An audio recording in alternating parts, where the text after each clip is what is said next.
Hello guys, अभी मैं उठ चुकी हूँ और देखते हैं मम्मी ने क्या बनाया। मम्मी क्या बना रहे हो आप? आपके लिए ब्रेकफास्ट बना रही हूँ और लंच पैक करने के लिए।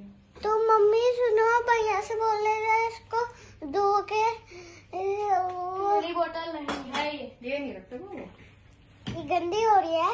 मम्मा जब मैं स्कूल डालूंगी तब इसको धो दोगे? हाँ तो मैं तो धो दी थी कल आपकी बोतल। हाँ। तैयार हो गए? यस। बैग लगा लिया आपने? और देखते हैं पापा क्या कर रहे हैं। पापा क्या कर रहे हो? कुछ नहीं। यहाँ पापा गोरा उठ गई? हाँ। देखा बड़ी चल रही। अच्छा चल रही है, मेरा वीडियो बना रही है। Bye, good morning. और अभी मैं सीखो मर जूँ देते मैं जूते पहने। गुड मॉर्निंग एवरीवन, सुप्रभात, जय श्री राम और जय हनुमान। दिन की शुरुआत हो चुकी है और ऑब्वियसली मम्मी का दिन कहाँ से शुरू होगा? किचन से। और हमारे बच्चे तैयार हो चुके हैं। मैं बना रही हूँ लंच और लंच ऑलमोस्ट कंप्लीट हो गया है। अब मैं लंच लगा देती हूँ बच्चों का। और आज मैंने लंच में बच्चों के लिए बनाए हैं आलू के पराठे, क्योंकि ये गौरा की ही मांग थी, बच्चों के साथ ही चलना पड़ता है। हाँ जी, ये मेरा बिस्किट है। यस, मैं लंच लगा दूँ? ठीक है, आप बाहर बैठो। तो मैं लंच लगा देती हूँ। और तो लंच पैक करने के लिए सबसे पहले लीजिए आप कोई भी कॉटन क्लोथ। अगर आपके पास कॉटन क्लोथ नहीं है तो आजकल हैंकीज़ होते हैं कॉटन के, वो लीजिए। सिल्वर फॉइल के को ना यूज़ करके, क्योंकि सिल्वर फॉइल बहुत ही नुकसानदायक होता है अपने बच्चे की बॉडी के लिए। तो आप कोई भी कॉटन का क्लोथ लीजिए। अब ये मैं गोली का लंच पैक कर रही हूँ, जिसमें मैंने कोई कॉटन क्लोथ रखा है और 2 पराठे रखे हैं, आलू के हैं वो, और उसके मीठे के लिए चॉकलेट्स। और गौरा के लंच के लिए मैंने पराठा लिया है, लेकिन उसको रोल करके रख रही हूँ क्योंकि गौरा को अच्छे से भी खाना नहीं आता है। छोटे वाले टिफ़िन में मैं रख रही हूँ गौरा के लिए फ्रूट। उसको ऑरेंज पसंद है तो मैं उसके लिए ऑरेंज रख रही हूँ।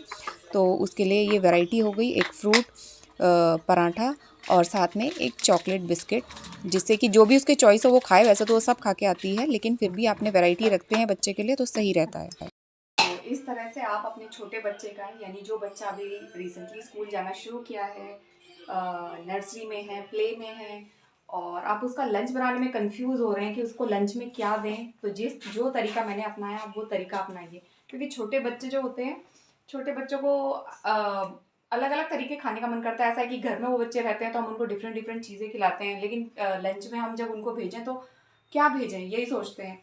पराठा भेजें, क्या भेजें? तो हमारा एक तरीका ये होना चाहिए कि बच्चों को थोड़ी सी वैरायटी दें, थोड़ा थोड़ा सब चीज़ रख दें। हो सकता है बच्चा नया नई जगह पे गया, उसका क्या खाने का मन कर जाए, तो एटलीस्ट वो कुछ तो खाएगा उसमें से। हो सकता है सारी चीज़ ना खाए। गौरा के लिए ही मैं इसलिए ऐसे रखती हूँ। और सेकेंडली, अगर आप पराठा रखते हैं तो एटलीस्ट, या फिर पराठे के साथ कोई सब्जी भी रखते हैं, तो उसको इस तरह से रोल करके रखिए, जिससे कि बच्चा को तोड़ के खाना नहीं आता तो एटलीस्ट रोल करके और डायरेक्ट मुंह में खाए, ना वो कहीं गिराए, ना वो कुछ गंदा करे, और अपना उठा के खाए। तो ये मेरा एक्सपीरियंस था, ये मैंने कहीं से सीखा नहीं है, क्योंकि अब मेरे 2 बच्चे हो गए हैं। तो ये मुझे एक्सपीरियंस हो गया है कि मेरे बच्चे या फिर किसी और के भी बच्चे अगर छोटे हैं और वो शुरू में लंच ले जाना शुरू कर रहे हैं तो उनको कैसे दिया जाए। मैं गोली को भी ऐसे ही देती थी, क्योंकि मुझे आइडिया लगा कि भाई गोली नहीं खा पा रहा है, तो मैंने उसको रोल करना शुरू किया। डिफरेंट चीज़ें रखनी थी, भले थोड़ी रखती, लेकिन अब बच्चे ऐसे आदि हो गए। अब गोली तो ये हो गया कि एक ही चीज़ ले जाता है। अब उसको कुछ वैरायटी रखो, फ्रूट्स वगैरह वो नहीं ले जाएगा, वो सिर्फ पराठा सब्जी ले जाता है। कभी कभी कुछ मीठे में ले जाता है कि मम्मा मीठा खाने का मन करता है, तो चॉकलेट हो गई या बिस्किट हो गया चॉकलेट वाले, वो ले जाता है। लेकिन गौरा अभी थोड़ी नई है तो इसलिए उसके लिए मुझे वैरायटी रखनी पड़ती है। बल्कि कभी कभी वो भी मना कर देती है, मम्मी फ्रूट्स मत रखो, ज़्यादा खाना पड़ता है, मैम डांटती है। लेकिन एज अ माँ हम लोगों को लगता है यार बच्चा इतने घंटे बाहर रहेगा तो भले ही एक चीज़ ना खाए, दूसरी चीज़ तो खाएगा ही खाएगा। तो आप भी ट्राई कीजिए अपने बच्चे के लिए। आप नए हैं तो प्लीज़ इस तरह से लंच पैक किया कीजिए अपने बेटे। तो बचते हैं, बाय। पकड़ अपनी खाली बोतल। अरे भर दे यार, क्या हुआ? तो एक तो प्यार से नहीं बोलता ना, तो दीवानी दीदी की मैं बहनी बन जाऊंगी।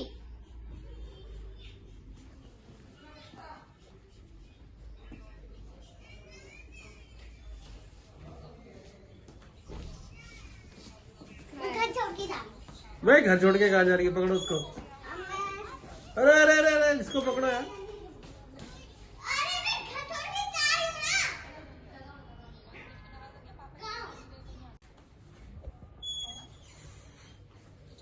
कहाँ चला गया था?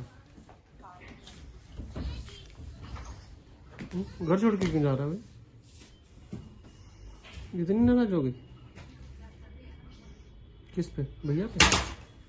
पापा इसको गांव भेज दो ना, ऐसे मैं दीवानी दीदी की बहन बन जाऊंगी। उनकी बहन बन जाओगी? हाँ। और भैया की बहन कौन बनेगा? तो जो दीवानी दीदी का भाई है ना, वो उनके घर छोड़ देंगे। उनमें जो दीवानी दीदी है ना, उनको मेरे घर छोड़ देंगे। अच्छा ऐसे करेंगे। हाँ ये भी ठीक आइडिया है। तो बच्चे जा चुके हैं स्कूल और मैं यहाँ कर रही हूँ पूजा की तैयारी, क्योंकि आज मंगलवार है तो प्रसाद की तैयारी हो रही है। यहाँ मैं बना रही हूँ सूजी का हलवा और ऑलमोस्ट तैयार है हलवा। इसमें मैंने सब चीज़ें डाल दी हैं, चीनी, पानी और थोड़ी सी इलायची, और ये अब पूरी तरीके से पक चुका है। बाद में मैं इसमें और चीज़ें डालूँगी और अब मैं भोग प्रसाद भगवान जी को चढ़ा दिया। बज गए हैं शाम के 6 और काम वाले अभी गए हैं जस्ट थोड़ी देर पहले ही। शाम होने से पहले थोड़ा सा 5:30 बजे से ऊपर ही गए हैं। और आज थोड़ा सा हमारे सीमेंट का प्लास्टर हुआ है, एक ही दीवार पे हो पाया है क्योंकि वो लोग भी लेट आए थे थोड़ा सा। तो एक दीवार पे कंप्लीट हो चुका है, इस दीवार पे रह गया है और बाथरूम में भी रह गया। तो अभी कम से कम 2-3 दिन और लगेंगे प्लास्टर होने में, उसके बाद टाइल्स का नंबर आएगा। और मुझे फिर से दोबारा करनी पड़ेगी सफाई, क्योंकि घर में दिखाती हूँ क्या हाल हो रहा है फिर से। ये देखिए सारे में मिट्टी हो रही है, ये मुझे फिर दोबारा झाड़ू पोछा सब करना पड़ेगा, क्योंकि रेत होती है तो फिर मन भी नहीं लगता है। सारे में अभी गंदगी हो रही है। इस रूम को भी मैं साफ़ नहीं करती, सिर्फ हल्की सी झाड़ू मार देती हूँ, क्योंकि वो लोग कल फिर आएंगे फिर वही हो जाएगा, तो इसमें मैं ज़्यादा टाइम वेस्ट नहीं करती हूँ। लेकिन बाकी रूम्स को मुझे झाड़ू पोछा सब करना पड़ेगा। Now it's study time. दोनों खेल के आ गए हैं और अब पढ़ने का टाइम हो गया है। सो 1 आवर फॉर स्टडी। और यहाँ पे दोनों बच्चे पढ़ रहे हैं। एक होमवर्क कर रही है गौरा और गुल्ली अपना इंग्लिश की एक्स्ट्रा स्टडीज़ कर रहा है।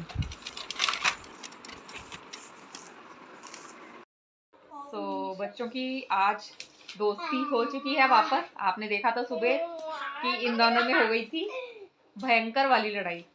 और गौरा क्यों हुई थी आप में सुबह लड़ाई? वो आपको आज ही बताऊंगी। बोल तब मैं भैया से नाराज क्यों हुए थे आप? मैं नाराज हो रहा था इसलिए भैया ऐसे चिल्ला के बोला था, गोरा तूने पानी क्यों नहीं पिया? तो मैंने बोला मैं घर छोड़ के चले जाऊंगी। आप ऐसे बोलोगे तो ऐसे छोटे बच्चे नहीं बोलते, वरना वो घर छोड़ के चले जाता है। घर छोड़ के चले जाते हैं? इतना बड़ा स्टैंड ले लिया गौरा ने। हाँ मैं बताती हूँ क्या हुआ था। असली में गौरा की जो सुबह बोतल भरता, पानी की बोतल भरी जाती है, वो भरता है गोली, है ना। उसी को मतलब सुबह का काम गोली का है कि वो अपनी पानी की बोतल और गौरा की पानी की बोतल फिल करता है स्कूल के लिए। लेकिन जब वो आता है तो मोस्टली उसकी बोतल जो है भरी रहती है गौरा की, मतलब वो स्कूल में पानी नहीं पीती है। तो गोली को 2-3 दिन से ही हो रहा, मम्मी ये पीती नहीं है पानी, मैं रोज पानी। मैं बताती हूँ, पानी पीते हैं तो आराम से बोलते हैं। हाँ सुनो अभी नहीं पूरी बात तो बता दूं पहले मैं, ठीक है? तो अब हाँ पहले सुन लो, पहले पूरी बात तो बता दूं मैं सबको क्या हुआ था। तो फिर गोली ने आज भी चेक की तो उसने बोला मम्मा इसमें तो फिर पानी भरा हुआ है, ये पानी नहीं पीती है। फिर उसने गौरा को बुलाया। मैंने गौरा से प्यार से पूछा कि गौरा आपने पानी नहीं पिया था स्कूल में, आपको याद नहीं रहता पानी पीना? तो गोली फिर थोड़ा सा उसमें आ गया कि गोली बड़ा भाई है, तो उसने डांट के, क्योंकि गोली रोज पानी की बोतल भरता है इतनी मेहनत करके, तो गोली को आ गया गुस्सा। तो गोली ने चिल्ला के बोला थोड़ा गौरा से। कैसे बोला था? गौरा मम्मी ऐसे प्यार से बोलना चाहिए। हाँ ऐसे मैं बता देती ऐसे, गौरा तुमने पानी क्यों नहीं पिया? मैं फिर ऐसे बोलना चाहिए। हाँ मैं क्यों पीऊं? मुझको तो प्यास ही नहीं लग रही थी। हाँ तो गौरा ये कहना चाहती है कि गौरा से अगर बड़ा भाई प्यार से पूछ लेता कि गौरा आपने पानी क्यों नहीं पिया, मैं रोज इतने मेहनत से पानी भरता हूँ, आप पानी क्यों नहीं पीते हो, तो गौरा भी प्यार से जवाब दे देती। लेकिन गौरा को भी गुस्सा आ गया क्योंकि भैया ने इतने गंदे तरीके से गौरा से बात की। सो अब इस वाले इंसिडेंट से गोली ने एक सीख ली है, बल्कि पहले भी काफ़ी हो चुके हैं इंसिडेंट, लेकिन गौरा का ऐसा गुस्सा फूटा नहीं था। लेकिन आज जैसे गुस्सा का गौरा का गुस्सा फूटा है, गोली को थोड़ा सा फील हुआ सुबह, है ना। सुबह बल्कि जब मैं इसको स्कूल भी छोड़ने गई ना गौरा को, तो गौरा मोस्टली भैया का हाथ पकड़ के स्कूल में एंट्री मारती है, लेकिन आज उसने देवयानी दीदी का हाथ पकड़ा। जैसे वो सुबह कह रही थी देवयानी दीदी, तो गोली का हाथ उसने पकड़ा ही नहीं। सो गोली को थोड़ा सा फील हुआ। अब गोली बताएगा क्या सीख मिली आपको। मेरे को ये सीख मिली कि मेरे को अपनी बहन के साथ थोड़ा जोर से बोलो। ये मेरे को ये नहीं करना चाहिए था अपनी बहन के साथ। मेरे को उसको प्यार से बोलना चाहिए था। अगर मैं उसको ऐसे बोलूँगा तो वो भी ऐसे ही सीखेगी, अगर मैं इतना तेज बोलूँगा तो। इसलिए मैंने ये सीखा है। तो आपको प्यार से पूछना चाहिए था उससे। हाँ, और अगर ज़्यादा कुछ हो तो अपने पेरेंट्स से बोलिए, जो भी बड़े भाई या छोटे भाई हैं अपने। अगर कुछ ज़्यादा होगा तो अपनी मम्मी पापा से बोलिए। हाँ, मतलब अगर छोटा भाई अगर बहन आपको ज़्यादा शैतानी करता है तो आप मम्मी पापा को सौंप दीजिए कि मम्मी पापा ये ऐसा। तो गोली को अब थोड़ा सा समझ में आ गया। हमने भी इसको समझाया कि बहन से कभी इतने तेज में बातें नहीं करते, क्योंकि है तो वो छोटी बच्ची, जैसा आप उसे ट्रीट करोगे वो भी ऐसी आपको ट्रीट करेगी। तो बड़े भाई को थोड़े से कामली, शांतिपूर्वक, अच्छे से, प्यार से बच्चों से बात करनी चाहिए, क्योंकि छोटा बच्चा जो है बहुत जल्दी वो चीज़ सीख भी लेता है और बुरा भी मान जाता है। तो इसलिए सुबह गौरा का गुस्सा फूट पड़ा। इसका मोस्टली गुस्सा फूट जाता है गोली जब उससे कुछ गलत तरीके से बातें करता है। तो गोली को हमने बहुत ज़्यादा समझाया, गोली को समझ में भी आ गया वो बात। और भी जो हमें सुन रहे हैं, बड़े भाई छोटे बहन या बड़ी बहन छोटे भाई, तो वो भी ऐसा ही ध्यान रखें कि आप अपने छोटे भाई बहनों से थोड़ा सा अच्छे से प्यार से ट्रीट करके बोलें। अगर वो बहुत ही ज़्यादा कोई गलती कर रहा है तो आप पेरेंट्स के पास जाइए कि मम्मी पापा को शिकायत कीजिए कि छोटा भाई बहन ऐसे कर रहा है, तो पेरेंट्स अपनी तरह से हैंडल करेंगे। लेकिन आप एक्स्ट्रा मत करिए छोटे बच्चे के साथ या छोटे भाई बहन के साथ कि वो भी वो चीज़ सीखे, या फिर उसको कुछ ऐसा लग जाए कि भाई ये मुझे ऐसे क्यों बोल रहा है, इतने गंदे तरीके से क्यों बोल रहा है। तो ये थी आज की गोली की सीख कि उसको छोटी बहन से ऐसी बात नहीं करनी चाहिए। तो अब हम यहीं पे इसी टॉपिक पे अपना व्लॉग को एंड करते हैं। और ऐसे ही व्लॉग देखने के लिए आप प्लीज़ हमारे चैनल को सब्सक्राइब करिए, लाइक करिए, कमेंट करिए और हमारे बेल आइकन को दबाइए ताकि आपको हमारे ब्लॉग से नोटिफिकेशन मिलती रहे, है ना। और गाइस मैं बोलना चाहता हूँ, सब्सक्राइब करिए, लाइक करिए और कमेंट करिए। ठीक है, आप प्लीज़ गौरा की बात मानिए और हमारे चैनल को ज़रूर सब्सक्राइब कीजिए। और हम आपसे मिलते हैं फिर अगले व्लॉग में एक नई बात के साथ, एक नई सीख के साथ और एक नई टैप के साथ। चलिए bye bye, good good night, night. Good night, good night, good night.